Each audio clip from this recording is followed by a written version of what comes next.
نويت صوم غد عن أداء فرض شهري رمضان هذه سنتي فرضا لله تعالى. السلام علیکم ناظرین، آپ دیکھ رہے ہیں 67 نیوز HD اور رمضان ٹرانسمیشن کے ساتھ میں ہوں آپ کی ہوسٹ ثنا آفتاب.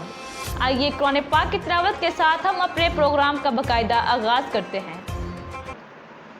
اعوذ باللہ من الشیطان الرجیم بسم اللہ الرحمن الرحیم اذا الشمس كورت وإذا النجوم انكدرت وإذا الجبال سيرت وإذا العشار عطلت وإذا الوحوش حشرت وإذا البحار سجرت وإذا النفوس زوجت وإذا الموءودة سئلت بأي ذنب قتلت وإذا الصحف نشرت وإذا السماء كشطت وإذا الجحيم سيرت وإذا الجنة أزلفت علمت نفس ما أحضرت فلا أقسم بالخنس الجوار الكنس والليل إذا عسعس والصبح إذا تنفس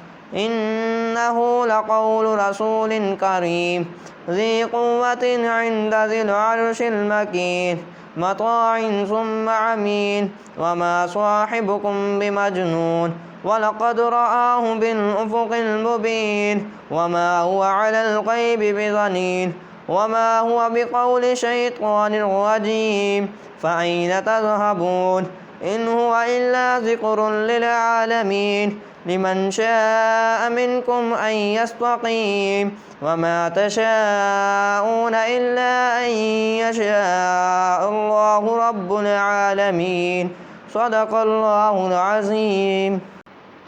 انسانیت کی رہنمائی کے لیے حضرت محمد صلی اللہ علیہ وسلم نے جو نام بنائے، ان میں ایک نام حضرت امام حسن رضی اللہ تعالی عنہ کا بھی تھا. حضرت حسن رضی اللہ تعالی عنہ 3 ہجری رمضان مبارک کے وسط میں مدینہ منورہ میں پیدا ہوئے. آپ صلی اللہ علیہ وسلم کا پسندیدہ نام حضرت حسن کا تھا. حضرت حسن آپ صلی اللہ علیہ وسلم کی پیاری صاحبزادی حضرت فاطمہ الزہرا کے بڑے صاحبزادے تھے. آپ کی کنیت ابو محمد تھی. ناظرین، جیسا کہ آپ سب کو معلوم ہے، بچے کی ولادت پر، بچے کی پیدائش پر اس کے کان میں اذان دی جاتی ہے. حضرت محمد صلی اللہ علیہ وسلم خود گھر تشریف لائے اور حضرت حسن کے کان میں اذان کہی. اور ایک اور احکام ہے کہ جب بچہ پیدا ہوتا ہے تو اس کے منہ میں گٹی دی جاتی ہے. حضرت محمد صلی اللہ علیہ وسلم نے اپنے لاب دہن سے حضرت حسن کے منہ میں گٹی دی. اللہ تعالیٰ کا ایک اور احکام بھی ہے کہ جب بچہ 7 دن کا ہو جائے تو اس کے بال اتروا دیے جاتے ہیں. حضرت محمد صلی اللہ علیہ وسلم خود گھر تشریف لائے اور حضرت فاطمہ الزہرا نے ان کے حکم کے مطابق اپنے دونوں صاحبزادوں کے بال اتروائے اور ان کے بالوں کے برابر صدقہ سونا چاندی دیا. اللہ تعالیٰ کا ایک اور حکم بھی ہے، جب بچہ 7 دن کا ہو جائے تو اس کے بال اتروانے کے ساتھ ساتھ اس کا حقیقہ کیا جاتا ہے. اور جیسا کہ آپ سب جانتے ہیں، زمانہ جاہلیت میں جب لوگ اپنے بچوں کا حقیقہ کرتے تو اس کے جانوروں کا خون بچے کے سر پہ لگا دیتے، جبکہ حضرت محمد صلی اللہ علیہ وسلم نے اپنے صاحبزادوں کے لیے 2 بکریاں ذبح کی. حضرت محمد صلی اللہ علیہ وسلم نے حکم دیا ان کے بال اترانے کے بعد ان کے جسم پر خوشبو لگائی جائے.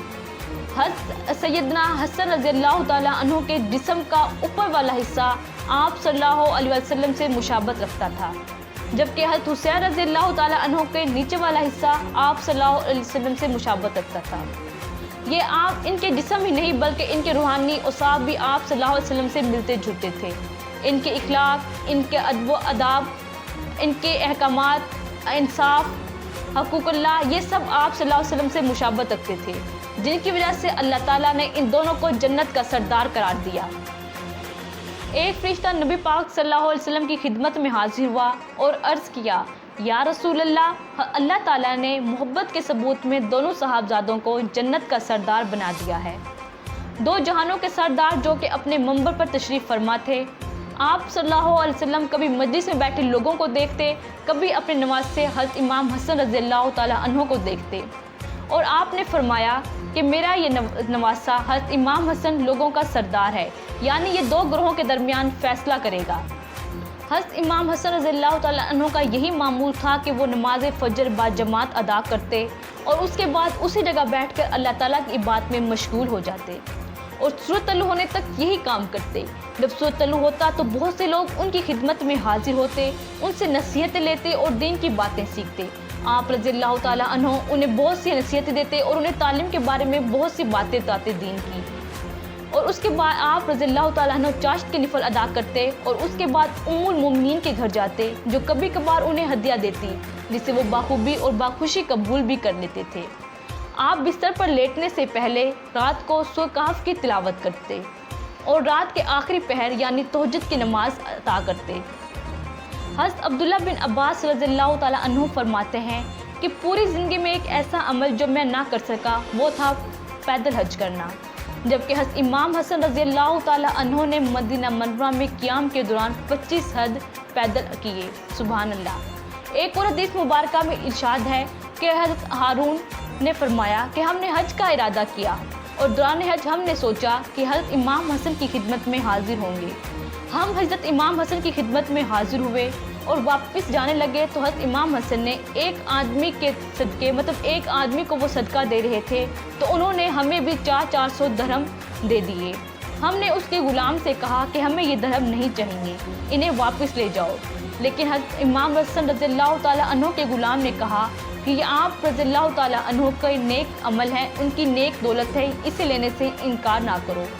ہم نے لے لی اور ہم خود حضرت امام حسن رضی اللہ تعالیٰ عنہ کی خدمت میں حاضر ہوئے اور ہم نے کہا ہمیں یہ نہیں چاہیے، ہمارے پاس بہت مال ہے، جس پر آپ رضی اللہ تعالیٰ عنہ نے فرمایا کہ اگر میں تمہیں اس سے زیادہ مال بھی دیتا تو وہ تمہارے لیے کم تھا، میں نے یہ تمہیں اس لیے دیا ہے تاکہ تم دوران سفر اسے آسانی سے خرچ کر سکو۔ ناظرین، ایک حدیث مبارکہ میں ارشاد ہے کہ ایک دیہاتی آدمی آپ کی خدمت میں حاضر ہوا اور آپ کو گالی گلوچ دینے لگا، اونچی اونچی آواز سے بولنے لگا، جس پر آپ رضی اللہ تعالیٰ عنہ نے انہیں اف تک نہ کہا، بلکہ یہ کہا مجھے معلوم ہے تمہیں بھوک و پیاس نے ستایا ہوا ہے۔ آپ رضی اللہ تعالیٰ عنہ اٹھے اور اپنے گھر سے ایک تھیلی درہم کی لا کر انہیں دے دی اور کہا کہ اگر میرے پاس اس سے زیادہ بھی ہوتا تو وہ بھی میں آپ کی خدمت میں حاضر کر دیتا، جس سے وہ آدمی آپ کے اخلاق سے بہت متاثر ہوا اور آپ سے کہنے لگا میں تو صرف آپ کا امتحان لے رہا تھا۔ ناظرین، اسی طرح ایک اور حدیث مبارکہ میں ارشاد ہے کہ ایک آدمی آپ کی خدمت میں حاضر ہوا اور آپ سے کہنے لگا اٹھو اور میرے ساتھ چلو فلاں آدمی کے پاس، جس پر آپ رضی اللہ تعالیٰ عنہ فوراً اٹھے اور ان کے ساتھ چلے گئے۔ جب واپس آئے، ایک آدمی جو کہ اس پورے واقعے کو دیکھ رہا تھا آپ سے کہنے لگا کہ آپ طواف کعبہ چھوڑ کر کہاں چلے گئے تھے، جو کہ ایک بہت نیک عمل ہے۔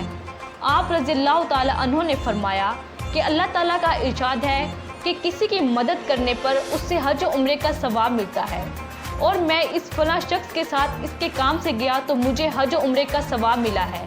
اگر آدمی وہ کام پورا بھی نہ کر سکے تو اس سے عمرے کا ثواب ملتا ہے، جبکہ مجھے تو حج و عمرہ دونوں کا ثواب مل گیا ہے۔ آپ نے خواب میں دیکھا کہ آپ کے سینے پر قل هو اللہ احد لکھا ہوا ہے، جس پر آپ بہت خوش ہوئے اور اپنے خواب کی تعبیر پوچھنے کے لیے حضرت سعد بن مسعود کے پاس گئے۔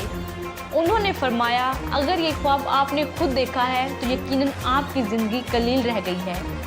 اور کچھ دنوں بعد آپ کی زوجہ محترمہ میں سے حضرت جادہ بن اسعد نے آپ کو زہر دے دیا، جس کے 40 دن بعد آپ بیمار پڑ گئے اور 50 ہجری کو دنیا فانی سے کوچ کر گئے۔